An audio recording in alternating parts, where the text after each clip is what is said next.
नमस्कार साथियों, आपका स्वागत है आपके अपने YouTube चैनल भारतीय पाठशाला पर। हम बात कर रहे थे सत्ता के समकालीन केंद्र, चैप्टर नंबर 2 यानी अध्याय 2 पढ़ रहे थे कक्षा 12 का राजनीति विज्ञान का अध्याय 2 सत्ता के समकालीन केंद्र। सत्ता के समकालीन केंद्र।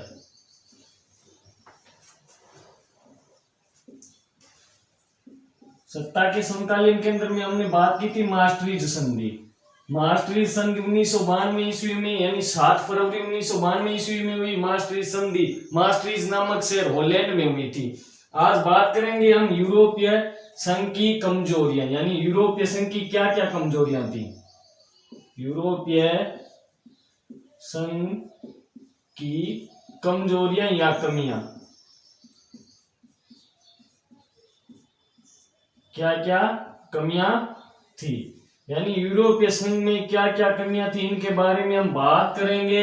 यूरोपीय संघ के सदस्य, एक नंबर कमी की बात करेंगे। यूरोपीय संघ के सदस्य, संघ के सदस्य विदेश नीति में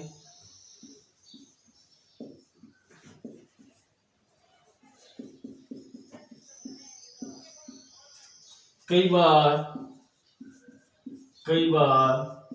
एक दूसरे के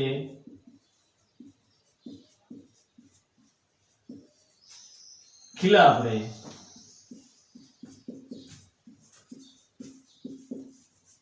चलो बात करते हैं यूरोपीय संघ की कमजोरियां। यूरोपीय संघ की कमजोरी नंबर 1 की बात करते हैं कि यूरोपीय संघ के सदस्य विदेश नीति में कई बार, यानी विदेश नीति में कई बार क्या रहे, एक दूसरे के खिलाफ रहे। जैसे बात करते हैं, जैसे इराक पर अमेरिका का आक्रमण, इसके खिलाफ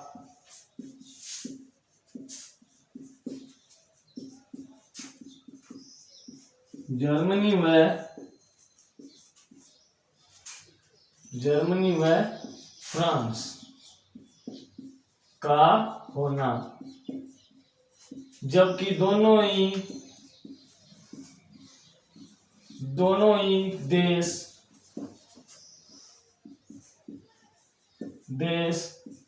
यूरोपीय संघ के सदस्य थे।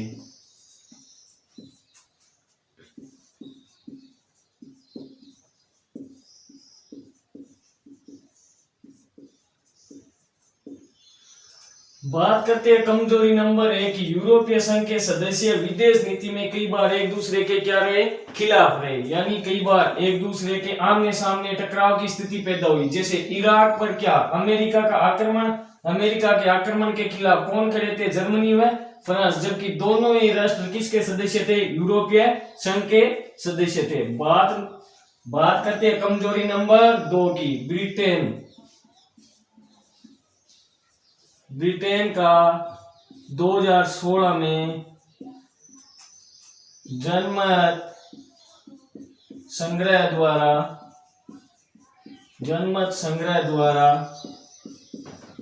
यूरोपीय संघ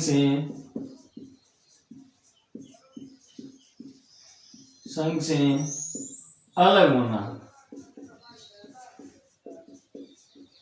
कमजोरी नंबर 2 की बात करती है, ब्रिटेन क्या हो गया, सन 2016 में जनमत संग्रह यानी जनता के संग्रह द्वारा यूरोपीय संघ से क्या हो गया, अलग हो गया। अब बात करते हैं कमजोरी नंबर 3 की। आपसी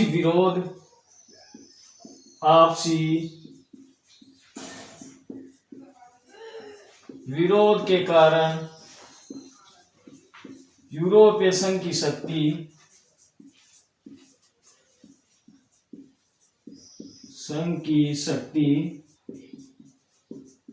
सीमित हो गई।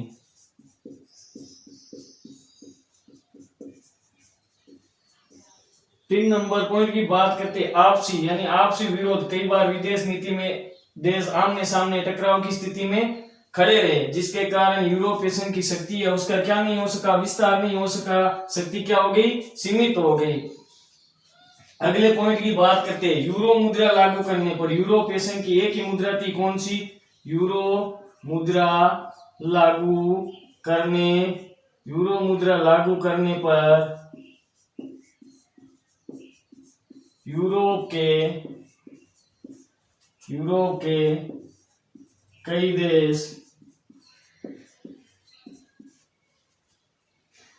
देश मतलब इसका विरोध कर रहे थे। कई देश इसका विरोध कर रहे थे, विरोध या नकार रहे थे। यूरो मुद्रा को क्या कर रहे थे? नकार रहे थे। जैसे बात करते हैं, चलो अगले पॉइंट की बात करते हैं। यूरो मुद्रा को संपूर्ण यूरोप पर लागू करने पर, यानी यूरोपीय संघ ने किसको? यूरो मुद्रा को लागू कर दिया, जिसका कुछ यूरोप के देश है वो क्या कर रहे थे? विरोध कर रहे थे, नकार रहे थे। जैसे स्वीडन तथा डेनमार्क,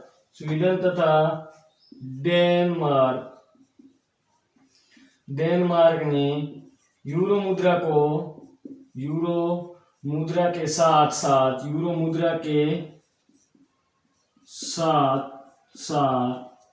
maastricht संधि को भी नकार दिया।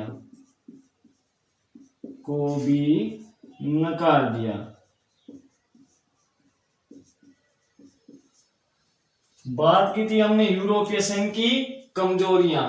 क्या क्या कमियां थी? यूरोपीय संघ के सदस्य विदेश नीति में कई बार एक दूसरे के सामने यानी टकराव की स्थिति पैदा हुई। जैसे इराक पर अमेरिका का आक्रमण, इसके खिलाफ में जर्मनी और फ्रांस का होना, जबकि दोनों ही देश किसके सदस्य थे? यूरोपीय संघ के सदस्य थे। बात करते हैं ब्रिटेन का 2016 में जनमत संग्रह द्वारा यूरोपीय संघ से क्या होना? अलग होना। उसके बाद अगली कमजोरी की बात करते हैं। आपसी विरोध के कारण यूरोपीय संघ की शक्ति का क्या नहीं हो सका? विस्तार नहीं हो सका। शक्ति क्या हो गई? सीमित हो गई। अब बात करते हैं अगली कमजोरी की, यूरो मुद्रा, यानी यूरोपीय संघ की मुद्रा क्या थी? यूरो थी। उसको क्या कर दिया? यूरोप के यानी संपूर्ण यूरोपीय संघ पर लागू कर दिया, जिसके कारण यूरोप के कुछ भाग है उसको क्या कर रहे थे? नकार रहे थे। जैसे स्वीडन तथा डेनमार्क ने यूरो मुद्रा के साथ साथ maastricht संधि को भी क्या कर दिया? नकार दिया। चलो इसको नोट करो, इसके बाद आगे बात करेंगे। चलो अपन आगे बात करते हैं मार्शल योजना के बारे में। किसके बारे में? मार्शल योजना के बारे में। 1945 के बाद सेकेंड वर्ल्ड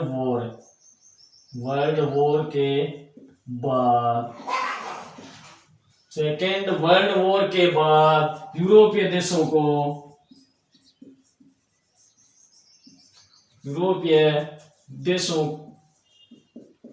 देशों की अर्थव्यवस्था में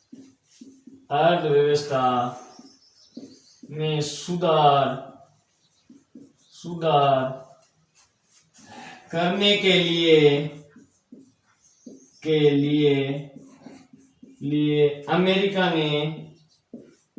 अमेरिका ने मदद की, जिसे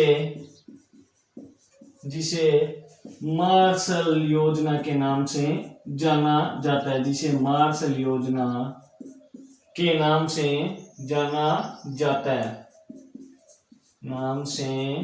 जाना जाता है।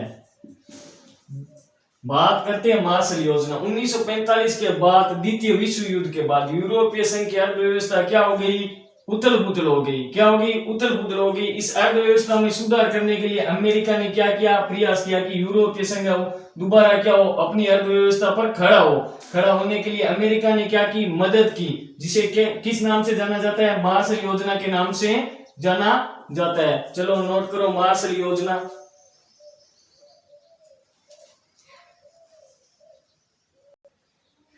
चलो अपन बात करते हैं नाटो के बारे में कि नाटो क्या था। अमेरिका की अगुवाई में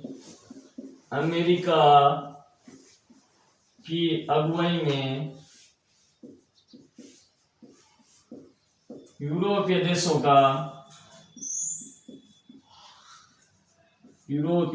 का गठन किया गया, जिसका उद्देश्य सामूहिक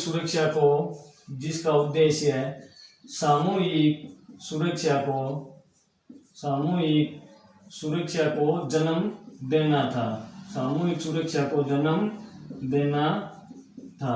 बात करते हैं नाटो की। अमेरिका की अगुवाई में किसका यूरोपीय देशों का गठन किया गया, जिसका उद्देश्य क्या था, सामूहिक सुरक्षा को जन्म देना। 1948 में मार्शल योजना के तहत 1948 में मार्शल योजना के तहत यूरोपीय आर्थिक सहयोग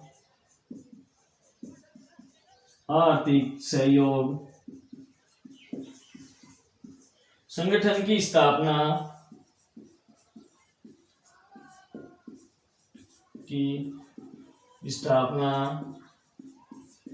की गई, जिसका उद्देश्य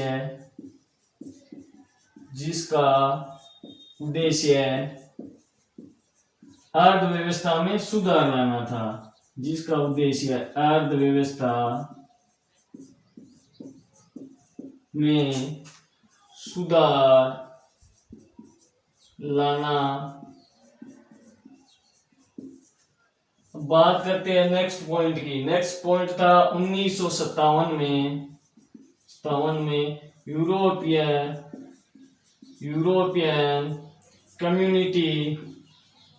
यूरोपियन इकोनॉमी कम्युनिटी का गठन किया गया। यूरोपियन इकोनॉमी कम्युनिटी का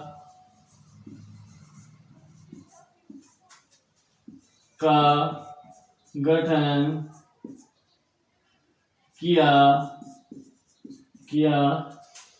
गया, जिसके तहत अर्थव्यवस्था में सुधार होने लगा। जिसके तहत अर्थव्यवस्था में सुधार होने लगे।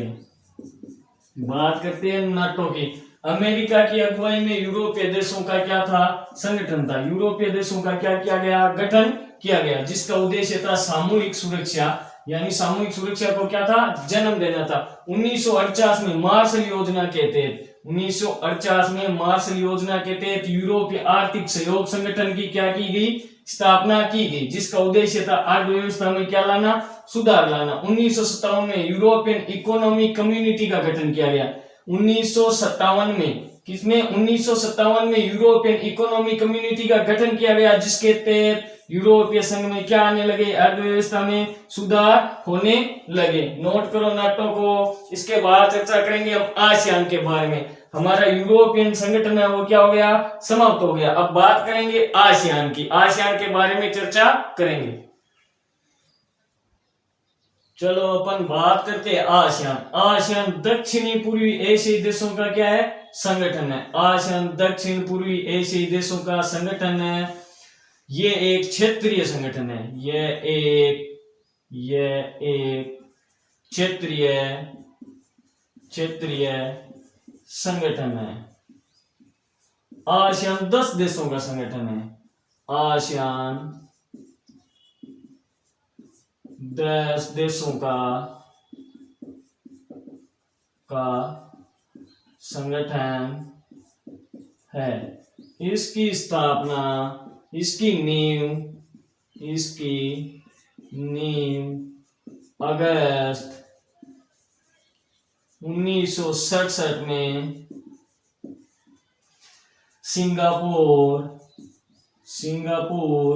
फिलीपींस, मलेशिया,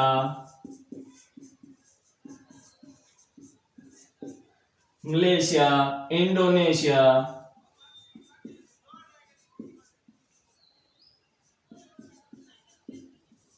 तथा थाईलैंड ने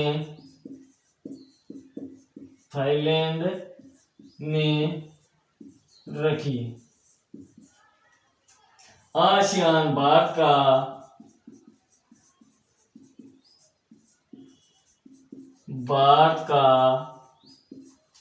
चौथा सबसे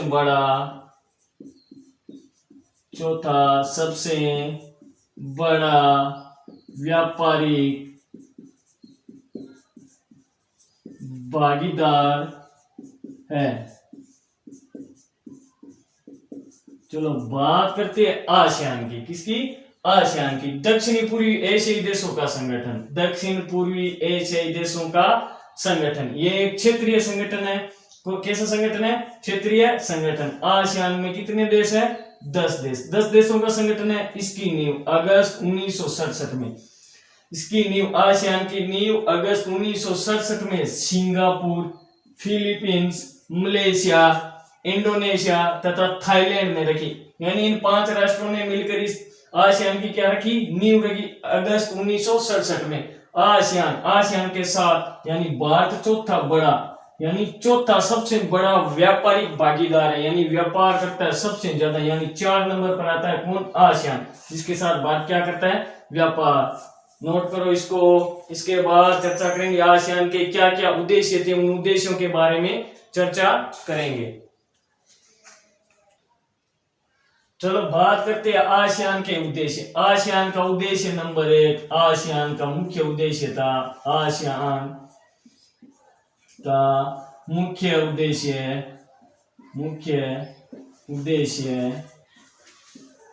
था निष्पक्षता तथा सहयोग करना। आसियान का 2 नंबर उद्देश्य था मिलजुल कर, यानी सभी राष्ट्र, आसियान के सभी राष्ट्र मिलजुल कर विकास करें। आसियान का 2 नंबर उद्देश्य था सभी राष्ट्र मिलजुल कर क्या करें? विकास करें। 3 नंबर उद्देश्य था क्षेत्रीय शांति तथा स्थायित्व को बढ़ावा देना। क्षेत्रीय शांति तथा स्थायित्व को बढ़ावा देना। 4 नंबर था सामाजिक तथा सांस्कृतिक विकास को महत्व देना। आसियान का उद्देश्य था 4 नंबर, आसियान का उद्देश्य था सामाजिक व सांस्कृतिक विकास को बढ़ावा देना। उद्देश्य था सामाजिक तथा सांस्कृतिक विकास को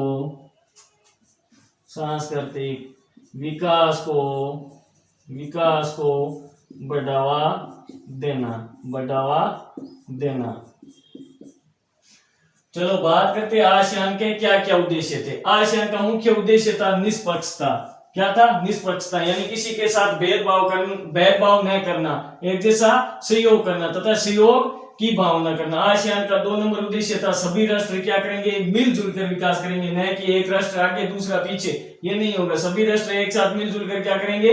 विकास करेंगे। क्षेत्रीय शांति, यानी शांति व्यवस्था कायम रखेंगे तथा स्थायित्व को क्या देंगे?